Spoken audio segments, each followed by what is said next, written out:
Good evening, ma'am. My name is Justin Nagamak from BSIT 1D. Today we will discuss topic relations and functions. First is understanding relations and function is fundamental in mathematics and computer science. Today I will discuss the binary relations, which is the characteristic of reflexive, symmetric, and transitive. First is binary relation. A binary relation R between sets A and B is a set of ordered pairs A and B, where A is from set A, kani nga pasabot niya ma'am, kani nga A, kani ang mabilong niya kay ang set A, and B is from set B. First is reflexive relation. A binary relation R on a set A is reflexive if A and A is in R. For every element A in A, a binary relation R on a set A is transitive if for every A and B in C in R, A and C is also in R.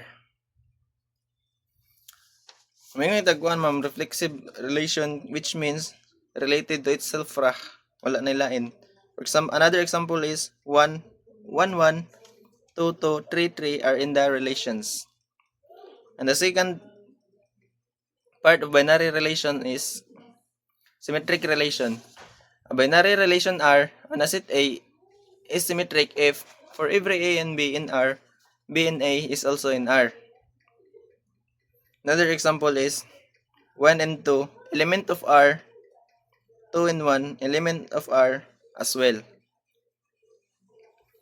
And the third part of binary relation is transitive relation. A binary relation R on a set A is transitive if for every A and B and C in R, A and C and also in R. Transitive ma'am kay if A and B kay element of R which is mabilong sila duha. And B and C kay element of R, then A and C element of R. Example is 1 and 2 element of R and 2 and 1 element of R. So 1 1 is also in the relations. This makes the relation R an equivalence relation on A. An example ma'am is 1 and 2 element of R and 2 and 1 element of R.